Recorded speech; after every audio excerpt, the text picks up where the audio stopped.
سلامونه و نیکی الله تعالی که روغ و صحتمند اوسئ. تاسو ته شرح خلاص وایم.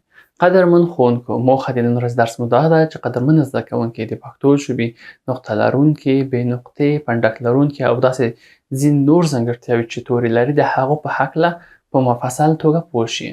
ولې دا پوهېدل اړین دي؟ څرنګه چې تاسو ډېر ښه پوهېدل، دا پوهېدل زده کوونکو ته مرسته کوي ترڅو هغوی املایي اشتباهات کم شي او هغوی اغیزه د یو نقطې یا پنډک یا امزه په یو کلمې کې لا ښه پوهېږي. یعنې که یو تغییر مثلا که چېرته نقطه ورکوي هغوی پوهېږي چې هو دغه کلمې معنا مکمل تغییرېږي او همداسې که چېرته یې پنډک هېرېږي ممکن دغه کلمه څه شي بې معنا شي.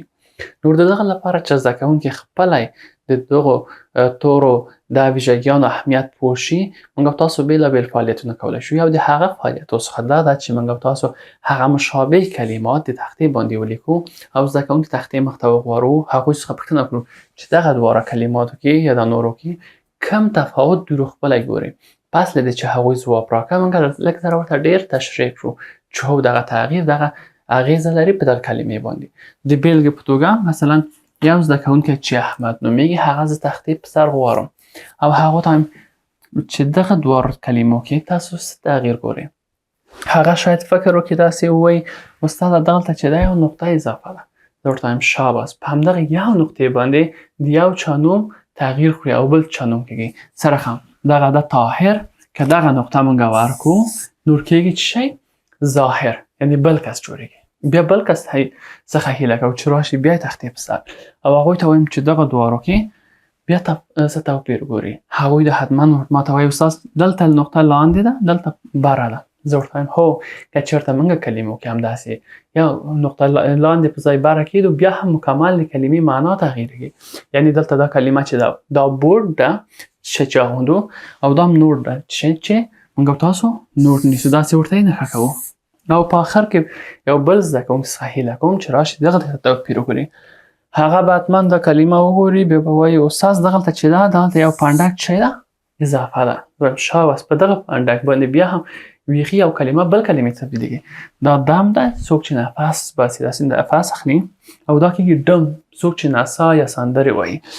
تاسو کولی شئ همداسې ادامه ورکړئ تر څو زده کوونکي په خپله د دغه پنډک یا نقطو اهمیت پوه شي.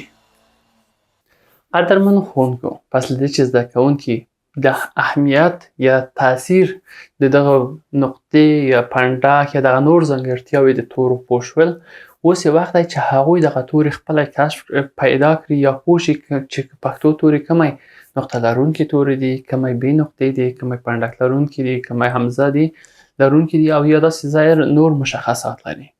نو د دغه لپاره چې دغه پښتو ټولې توري مشخصات زده کوونکي پوه شي، کله چې موږ تاسو فلاش کارتو څخه ګټه واخلو.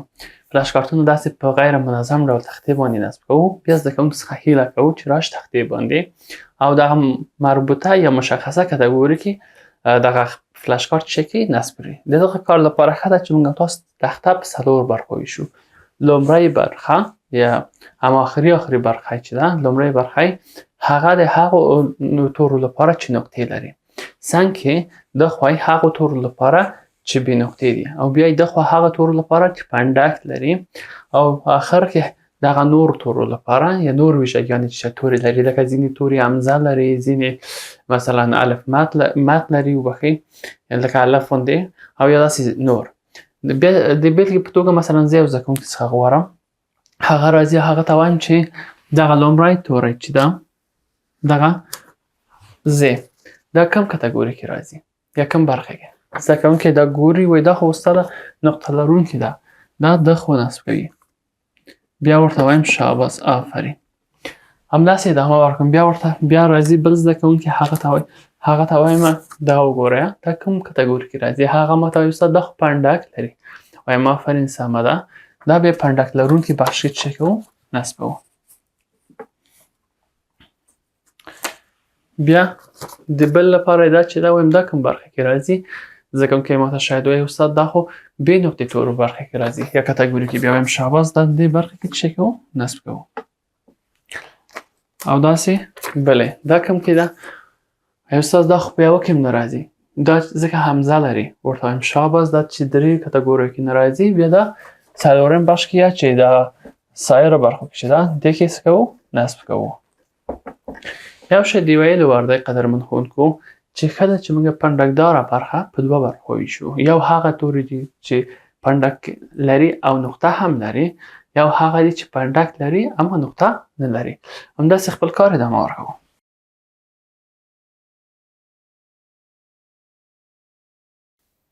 قدرمن ښوونکو اوس شاید تاسو جدول داسې منظم معلوم شي. نور بیا ښه ده چې موږ به تاسو لږ زره زده کوونکو ته وضاحت ورکړو. ورته وایو چې مثلا د پښتو ژبې کې موږ به تاسو څلور هغه توري لرو چې نه په نقطه لرونکي راځي، نه په بې نقطه کې یا په پنډه کې. دا هغه توري چې معمولا امزه اخلي، سر کې لري، یا هم لکۍ لري، یا هم مد لري. بیا په اصل هغه ورته وضاحت ورکوو چې 15 توري موږ لرو چې هغه پنډک لري. یعنې په پنډک کې 2 توري داسې دي چې نقطې هم لري، پنډک لري، او 3 نور توري چې دي دلته خط ته ګورئ د هغه دغه توري دي چې پنډک لري اما نقطې نه لري. کله چې جلا جلا ورته کړئ. نور راځو هغه توري چې بې نقطې دي. طيب ها بې نقطې توري مجموعاً 13 دي، اما څنګه چې دلته ځای نه و موږ به تاسو څو دانې صرف نمونې لپاره کېښودلې، خو تاسو کولی شئ ټولې په تختې باندې که تاسو سره ځای نصب کړئ. او نقطه لرونکي چې تر ټولو څخه ډېر توري دي هغه 22 دانې دي. ورته وایو چې دغه نقطه لرونکي دي او دغه پښتو ژبې کې ډېرترینه توري هغه دي چې نقطې لري. په دغه توګه زده کوونکي د پښتو ژبې هر توري یا ټول تورو ځانګړتیاو په هکله په بشپړه توګه پوهیږي. قدرمنو ښوونکو په پای کې د دغه لپاره ډاډمن شو چې زموږ زده کوونکي نقطه لرونکي، بې نقطې، پنډک لرونکي او یا ځینې نور ځانګړتیاوې چې پښتو توري لري هغه یې په سمه توګه پېژندلي او دغه توري پېژني که نه. کله چې د کورنۍ دندې لپاره موږ او تاسو دغه الفبا تورو جدول د تور او سپین په رنګ ورته هغوی ته پرینټ کړو او بیا د هغوی څخه هیله وکړو چې هغه توري چې نقطه لرونکي توري په دغه جدول کې په سره رنګ، هغه پنډک لرونکي چې د په شنه رنګ او سایر توري یعنې نور مشخصات چې لري لکه امزه، الف مد یا هم لکۍ هغه په زیر رنګ رنګه کړي. رنګۍ تاسو کولی شئ زده کوونکو ته شانس ورکړئ یا حق د انتخاب ورکړئ چې کومه چې هغوی غواړي، خو دا اړینه ده چې هر کتګوري په یو رنګ رنګه کړي.